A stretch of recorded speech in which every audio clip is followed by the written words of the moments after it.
Alright, well, here we are, and yeah, Insidious Gaming as the blue side starting to the north, their opponent's team Efficiency as the yellow team to the south.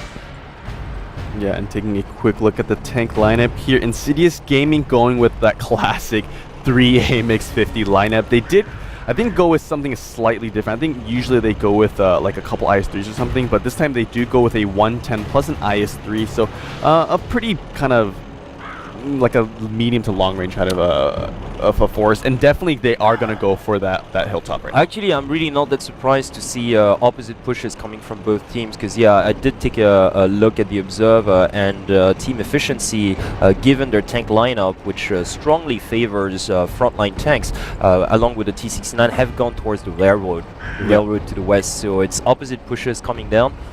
What surprises me though is that Team Efficiency for now has not even committed like their extra T1 to the hilltop. I think they should have.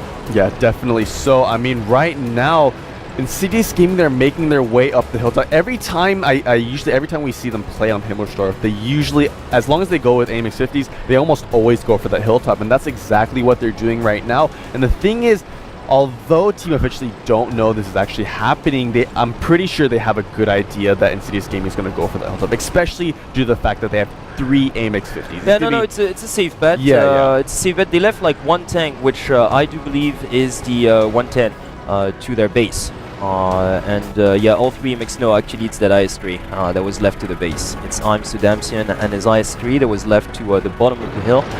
Whereas, well, Nisa and his 110 alongside Elite, Grits and Sick Tank with their MX-50s 100s are pretty much like squatting the hilltop.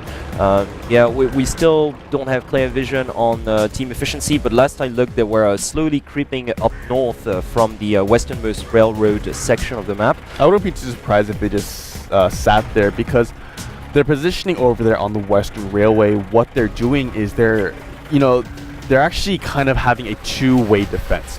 If Insidious Gaming push down the railway, they can block that. They easily defend against that push. And then at the same time, if Insidious Gaming go for the hilltop, they can also come back easily and come back to the city to defend their starting position. Well, so I mean, right now it I'll looks be like surprised to see them move. Alright, right now it does look like Insidious have decided to retreat, sensing perhaps like that push to the railroad, so they're going to position their MX-50s as snipers at the bottom of the hill. A classic maneuver. Yeah. Yeah, pretty much right now I think Insidious Gaming is like, okay guys, if you really want to try to overtake the northern base, good luck on that front. I just saw Sudamsian firing a shot actually.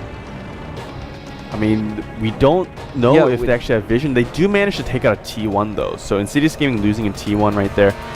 Probably over there to the western part of the map. Yeah, towards the very edge they're definitely expecting something to come. Oh, and here we go. I do have vision on Team Efficiency right now, and they have pushed up to the northern part of the Western Railway. It'd be absolute suicide for them to push. But they can't afford to push. Yeah, no, they can't. They'd be obliterated. They'd be like shot to bits. They'd be cut down in half if they did. Their only chance is actually to separate their forces and go for a joint push by sending some of their tanks to the park area.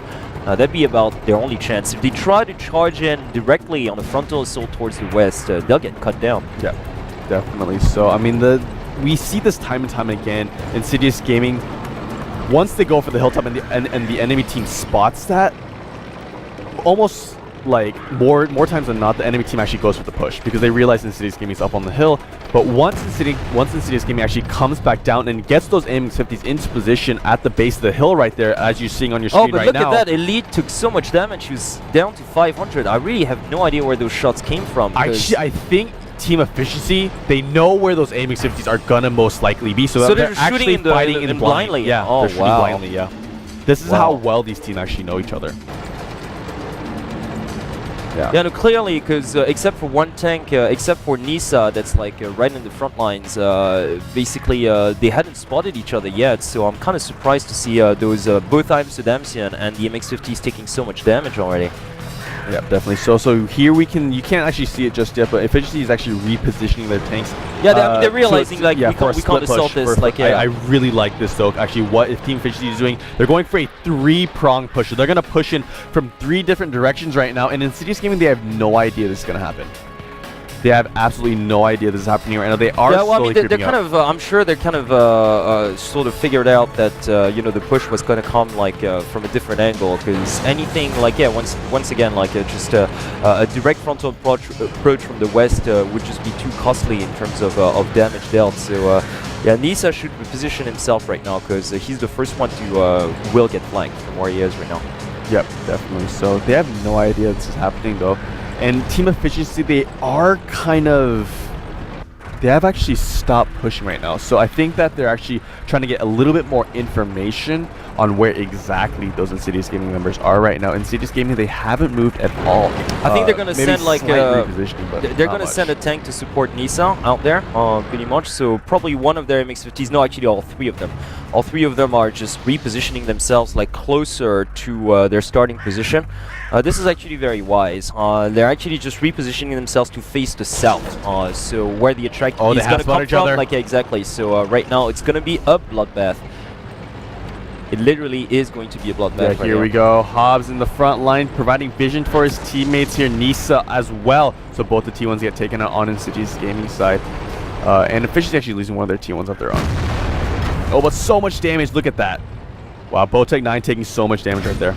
Yeah, but Nisa is like way too alone where he is, though. He needs support. He definitely needs support. He's just facing like 3 tanks all by himself. He's gonna go down.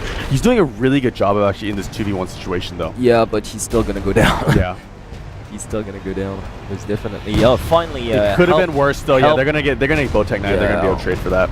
Bowtech goes down. Siktang and Oh, they're Grits gonna get Hatsune Miku here. possibly. Like, yeah, the auto There he loaders goes. are unleashing. They gotta retreat now. Or perhaps Oh, it's just take Gaming out now Comics. taking the huge advantage. Comics about to go down as well. Yeah, he goes down. So that's the auto loaders for you, and Elite is still like pretty much loaded as well. So yeah, Siktang and Grits have to just take some time to reload here, and Elite's got to hold down Tanaka. Meanwhile, that's good. That's gonna be the key to their success. Yeah, honestly, once those M50s have their autoloaders back, it's game over. Yeah, it's 100%. game over. But like they really did a good job like unleashing and getting shots on target. So they took out like 3 tanks in the blink of an eye, really. Their repositioning of those AMX-50s to the northern part, well, exactly, like around the starting base, no, because actually won them the set. No, because they sensed the enemies, like pretty much they sensed efficiency had to go just for be the coming flank. from the south, Yeah, like yeah, from yeah, the park yeah. area, because anything short than that would have been suicide. Exactly. Which is why they're like, okay, they're not pushing yet, which means they're positioning. So we're gonna send those 50s like to the north. Honestly, had they not moved those AMX-50s, those AMX-50s would have just gone down. They would have been properly outmaneuvered had they not done that. But good anticipation, really. And right now, it's just pretty much the first stand in their pocket. I mean, look at that. It's just once those tanks went down in the middle, it's just too overwhelming for them. Now only who's that? Carvis? I think, yeah, Carves. Actually, like, he's going to go for the suicide, I think. He's going to go up there, try and go for the dive. Oh, that'd be funny. Yeah. Actually, that'd be really funny. Oh, come on, leave him time to do it. Why, oh why? Alright, so a really solid job from Insidious Gaming, drawing first blood here in this first semi-final, and let us